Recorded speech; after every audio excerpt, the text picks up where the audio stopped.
mommy go ya we no market ke heart attack na mo wori asa when this month no da be on the love you on the love you that go on the they are fake a responsible man ya da for anywhere no enya present da finya ya ge na video ge any small tell us ya why no do le mi egbe why ga si egbe mu da be guess in and the word on a mileage e ki aniki ime yi tamu were no I think I wa open ya le video we mu ya le na wa si gbe e abo to ni mi odo yan so so live video you not pan ọrùn ìwà be go kian e public wa ni ata no gba live video we get set here ya pe live yan three papa three pikin no pa gbe gba ni yan okun no ko wa be gun wa say okay we no we ni ma do pogi an ga ise wu Nigeria won ya ge ma ya da fun e o me ya iwa tore na ga dru ona le Peter we ke do mo wo gbemudia eku emu eku a be gun awu ebu we be agun a then you go there, say you go there, can't attack it. Then do agree more. No, we are one. They give you now then what we Valentine. While we are then look there. They not then what? And then Angelonia covered in only Suwak Yamana. How the 500,000 amune no just in there. 500,000. Men up your pan is then. Or then you go mukia at your door. Ma wo wa no wa regret. Ini mana wa o wa pa. O e France genuine no wrong page. E genuine carry wane. O ma wa no me ni do ho. Wa pa dia TikTok kana me wa kana me be da ha gbo yi gun. E problem big man wa finiki. E no gbe e no gbe ni no gbe yere ba.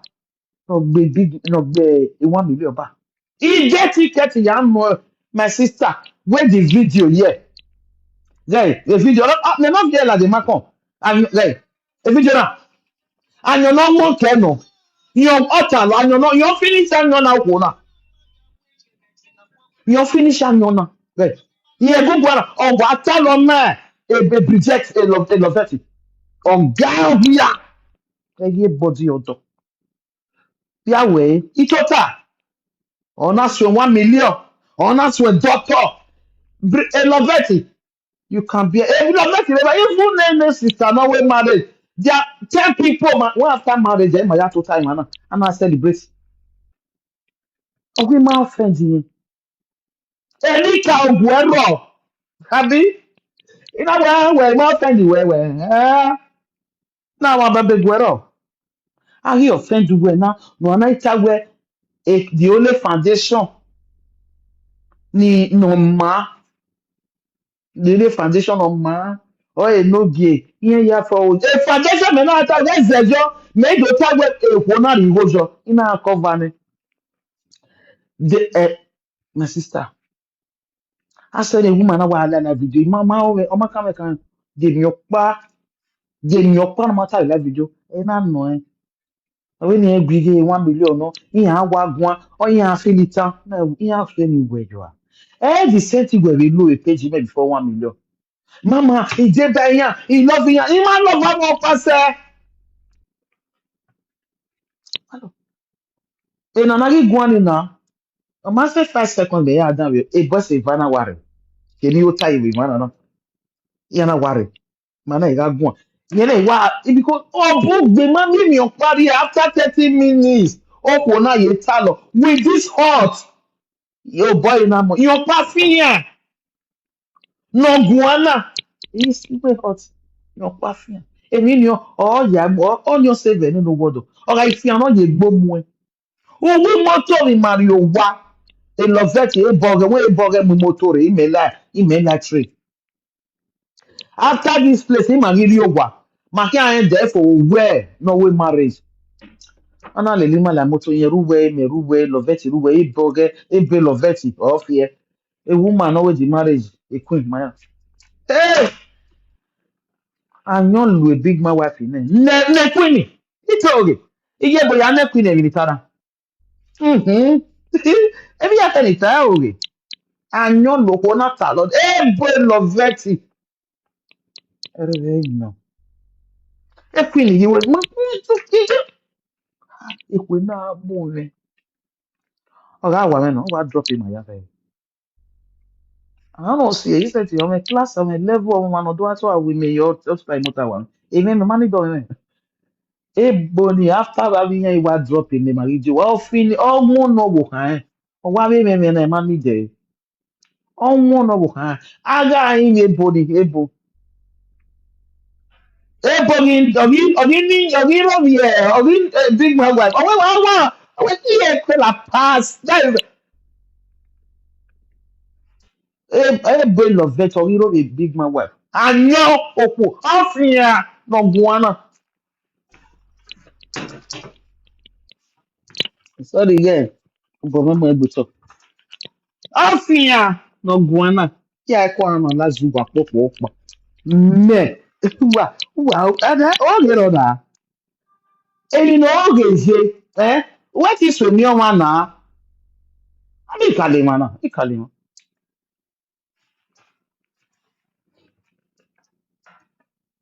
Disgrace, disgrace.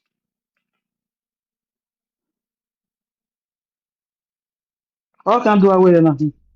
As you have position where you can market no touch. Mammy, now, look at any way. The last one, we're not calling. Why at your born or the Gije or the G family over. Or you know that we may no respect. I mean, I was shocked with the video. I know they lie. Now do what do or where you were. But where do we live video now? That mama, where you we live video now about what they okay. I'm not lying. If I really told you, if you're calling me now. You know what I buy other for now one came with do. Well, la wa when la wa na area e character we bumpe. Oh, can that one stop us. Stop. Oh, we here. Oh, yes, sir. Oh, why it been and every day now why it been. Well, I mean, sometimes if I take oh yeah cover one for one. Ah, why the and I work we have book. No, I beg anywhere na my husband, my sister. Oh, but my dear, wa me na we go zubu. That be saga.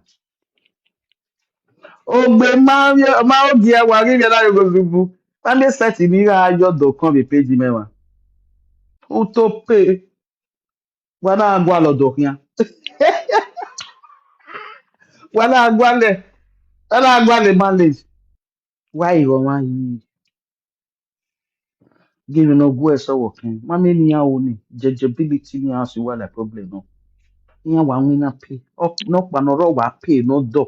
Wọ́n wà ń wí náà. Pay náà dẹ̀ pay náà tí wọ́n dọ̀. Then, okay, now, okay, what will okay, now, let me liberate story.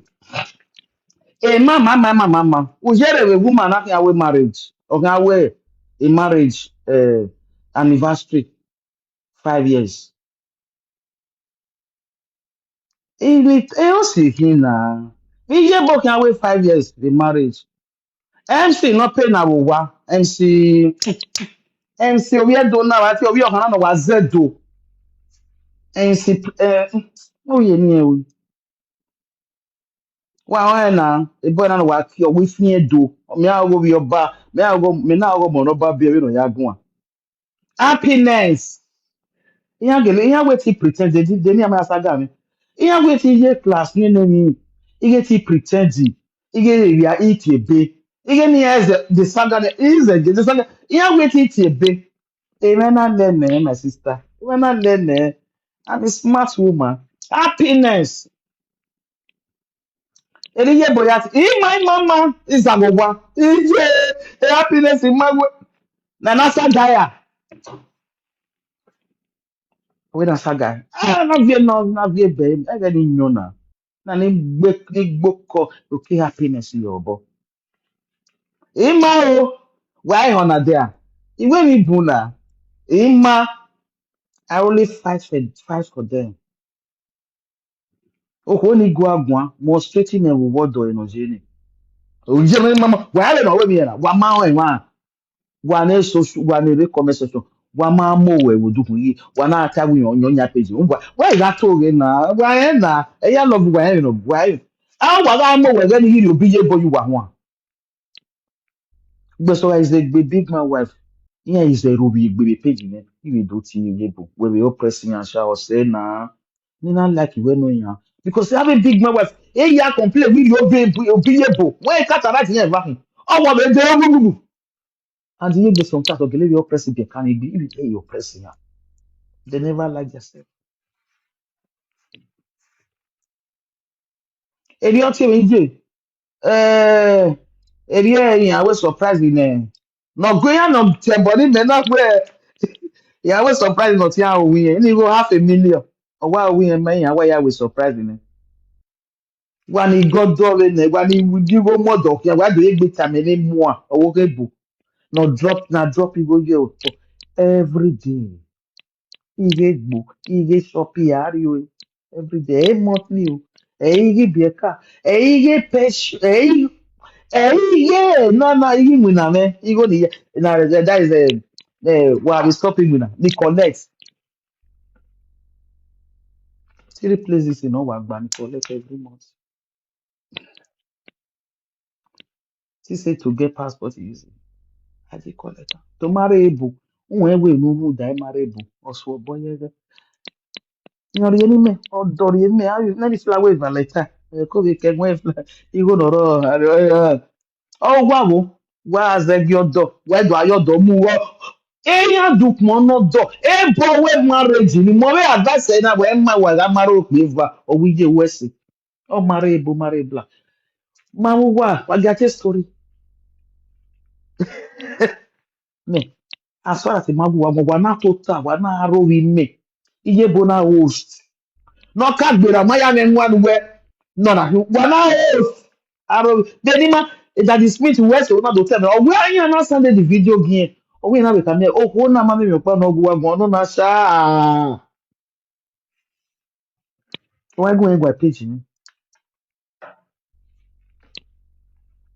is it gonna your door is it gonna door ala luhe ala ni mohe ya mare no se me introduce o introduce me no se e pe anore camp ka se won to call be na ya afen na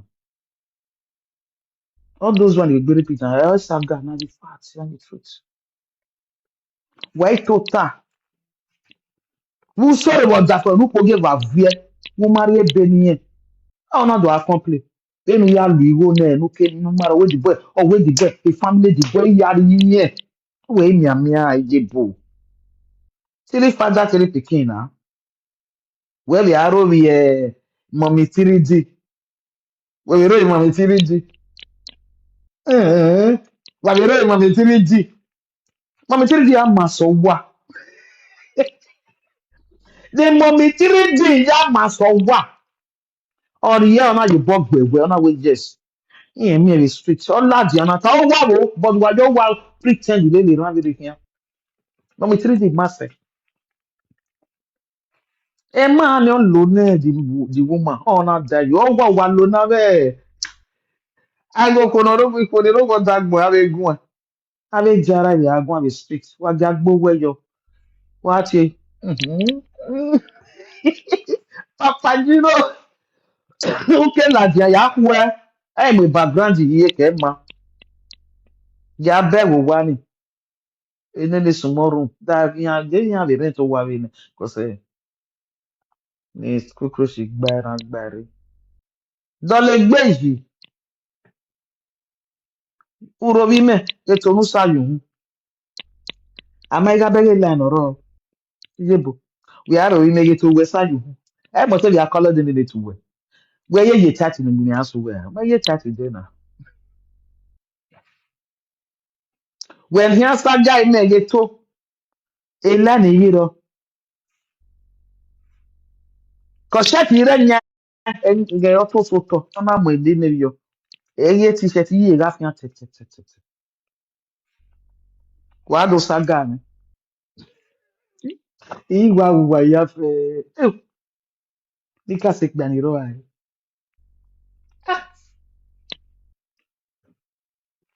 Ove gbera ni ye bono every 44 years. Yani kema say 40 years. E ya dudu lele ba ya fia. E ya dudu. E ba ni ye boy by 44 years. Am I say 50 or am I say 56? Am I say 57? Am I say 47, 48? 90 is I told you. We imagine total. Then when the man now wa o ye gbogbo eh? E am I suppose man ya also suppose be say abi na bo say gun ye but any choice. E no say na say me and ya correct where e friend dey both friend dey blabo. Wa kan we bedi e bonu wu bi e na oriva. On e dey gift. Yo kan adame. No ro where ya ai. On e wi. Wa ma mi e go o yezu o. E awu. Ikpe ani bu wa yen wa ri oko ri wu. E man yen we sin no. But o bewe because the man we contract every year for any. A contract ya say back on. E boni o we ni. O yen ti ku e.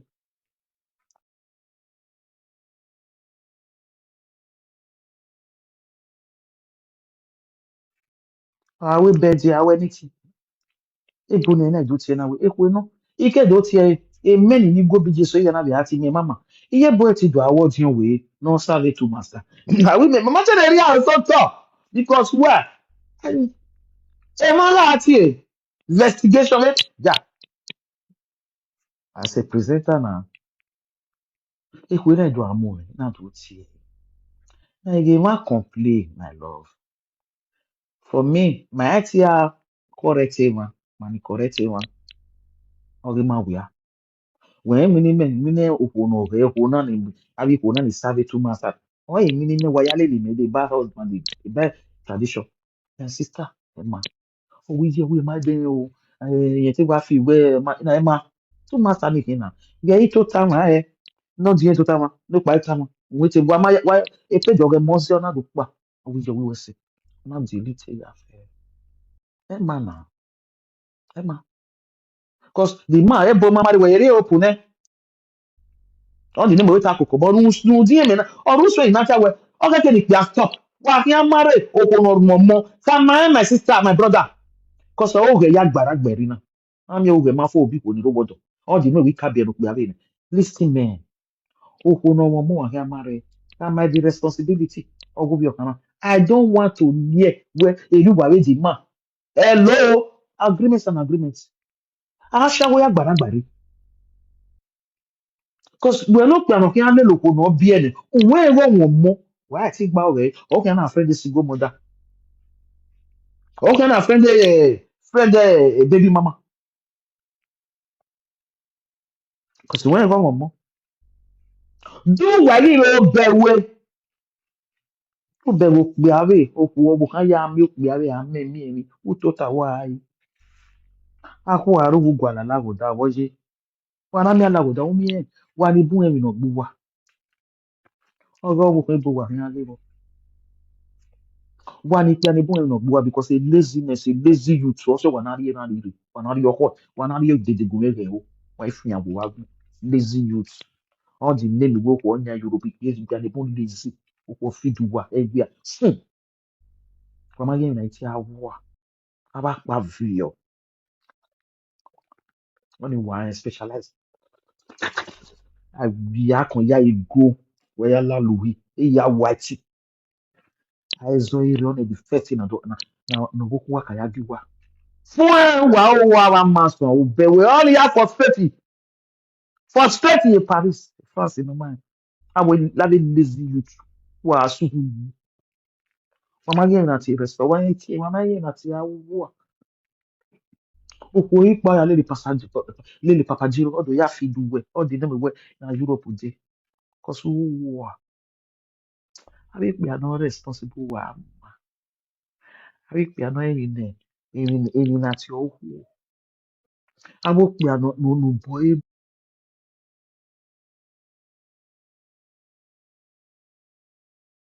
ìrìn nù bọ́ máa gbé. No who he respect as a husband. Wama, yeye who fit.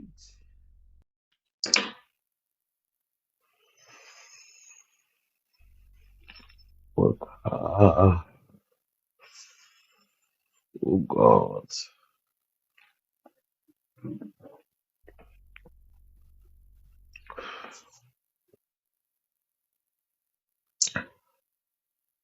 Mm. Hey! Hey, walk. Why you? You have to speak it up. Mm-hmm.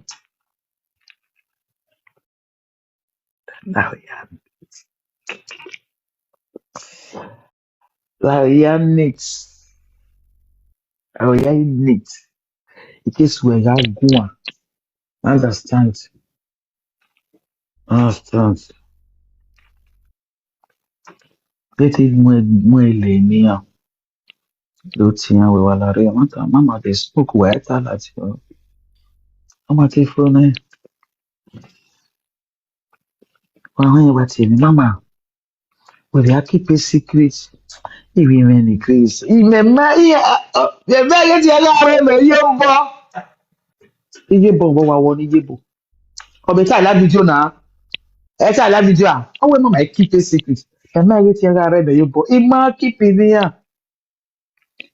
Ya wa gun na mo pa. Eh? The next day wa ro la video. Iduta. Yebo wa ro la duku. Cause o te do ni me. Wa ma notice ah. Wa lè lọ mọ wà ó ẹyà love a woman like best mommy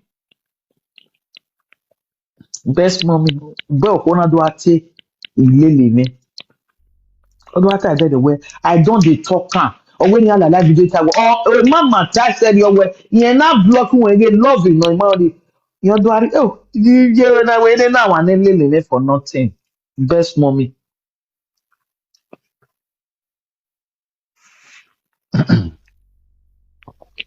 Ah! The never gbé kéré rẹ̀ ẹ̀ gbé. Why the record waka stop? Record waka stop? Record waka stop? Record waka stop? Record waka stop? Dada fiyan le leave me. Na, you know they talk to man. Why all those ones they come out? Who soon who wagmo? Dada fun wa le leave me. Then when you ma form get me. Then get. Dada fiyan le leave me. Then we go ala we dada fun ale le me ma wa no rewa. Dada fun le leave me. Then we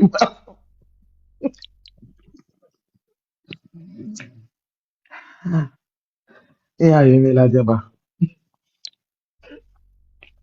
O se mata ki ba wa ri ya me la do we mama we ki ago. Because here call me.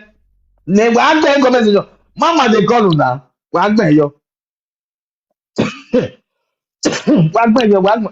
Mama, oh what mama. Wa ne yata. Emi me no na. Wa mi yen ti e bo wa. You not call mama. That time when your friend dey carry man dey call your house. You get it not careful. And okawe o. Osio ni amo pe ari bed ni na before. Mo do block e. Mo na dey right time. Wa ne yata ni. Oh, can we fight now? Ew. Ìjà. Chai. Ogo. Chai. Ìjà. Ogo. Soro. Chai. Ìjà. Oh. Mm.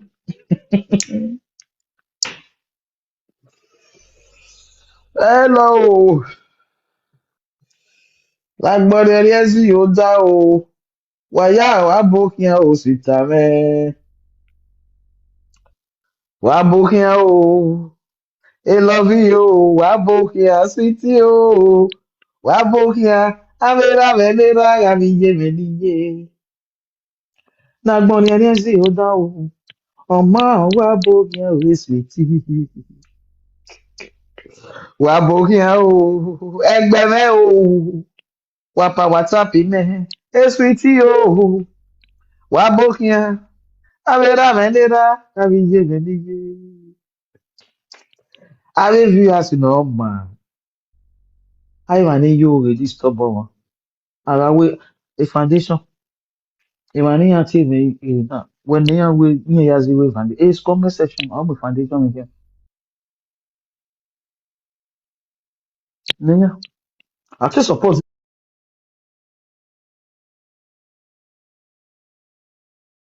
inya. What is about number?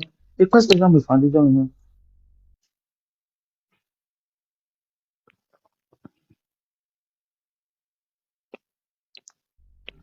Why ya omo boni be page now? Ihe owe gị nwa egwe melitara ma gị na we edara ịga gara uga egwe mmadụ gwe were arụsị ya na ọhịa bedo ya lele mama my sister collection I know the should be beg we ya wo nisa ma e ko we ma clean down wa we do tie my sister collect for inside usu wa mo ya ke wo ele ma I can talk 4 hours 5 hours meta lo ne wa kere eta lo wa ya emena wa ya na do asokan without you I can leave I mean my apa ya me gena ma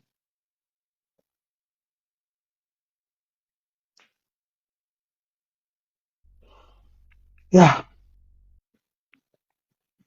níbi jèrè ya ìgbé kan tì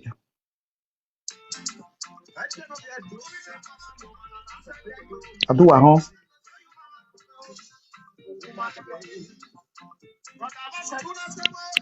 iye iye wàá sọ iná tí yá gbé mi jù wá wà wàá sọ iná tí yá gbé mi jù wá kára ẹbí wàá ká lọ bẹ gbé òwàjà west social media yẹn nà wàá gẹ afá gbòà àtúrọ kiri mẹ yíyọ ike ibi ẹka wà hàn wàá dó fún lè gbé wìtí mẹ ẹ disgrace man like yá owó wá gbé like family wàá gbà ẹ lè family wà lè wàá dó fún lè gbé àtúrọ family lè yí kọ́lé family ẹ ó wàá dó débà mi fún mọ́tò èdè dèmí ikú wàá ìsájú wá ẹyẹ wù. Abi rodo yodo ya ngwa social media. Wa do de ba ni fun ne. No do ni ni gege no iwa ken. Nu wa yi igwe kan yi ni. Aya gwo wo to. Wa e rodo iro ebo.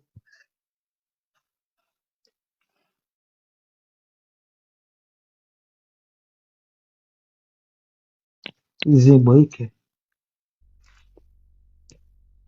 Cause wa ke azu yo danda wi ere. Ebi ma be azu yo danda wa. No we do wa se ma be azu yo danda. Because o do no do wa se. Ama mi wo da fu wa ni. Cause wa look with it. Ari ya yo. Aga no bune. Why are the family why a family ni the family why are ni dig with why family wa. They don't want to hear social media. Aye ya phone to. Igbe ya phone to. Wa mi lele. O ma re ye na. O ke we me na the bad one oro wa re na. Wa bi no me wa re no wa. Ita ba. No wa subscribe again. Ogun ogbera gbe iru e. Agogbo ka gbe bare. A gbe iru e. Ije we je ju e na. Are you okay? Wa fun ya wo. Mo ya ke. Wọ́n the bọ́tà la mi ma yọ iwe ka wo no le. Àwọn náà jẹ yẹn. Wa sun wo. Na ge we ni bi le ri wa mo bo. Wa pa wa ma pa in peace. E ma ka re wa ni pa in peace. Ó wọn náà wà pa in peace ní à peace so wa. Ó wọn náà wà pa in peace. Ní à peace so wa. E ma ka pa in peace. Ya wo mi ya ni. Ó wọn náà wà pa in peace.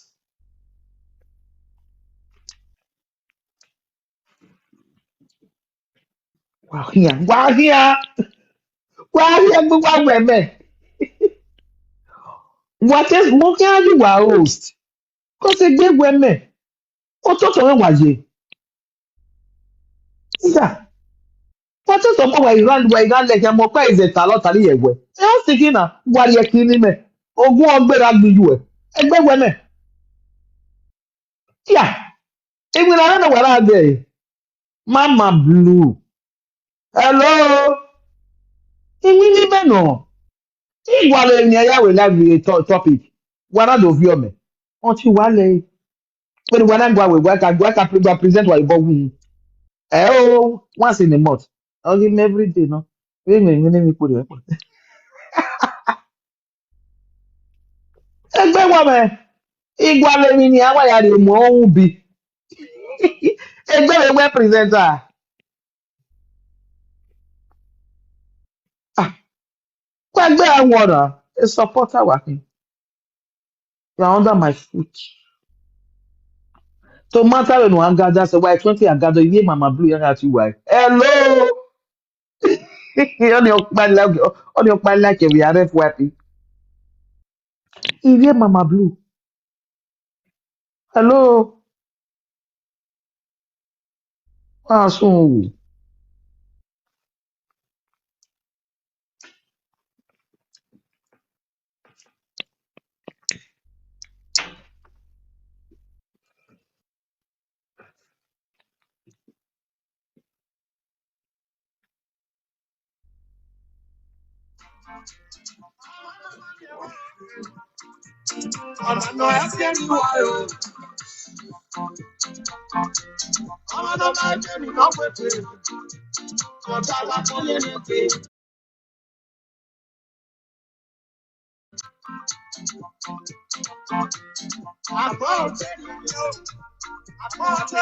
Oh, okay. Okay. Upo pa go ma je so mo ba, ma je wa sa ba. Ma je so mo ba. Baby.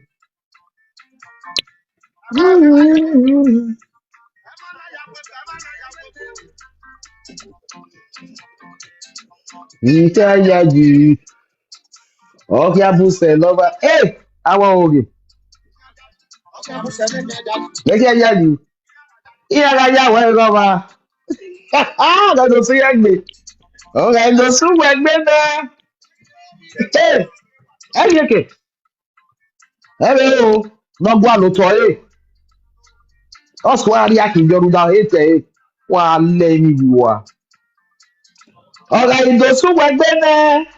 Eba we na ya gbo reva.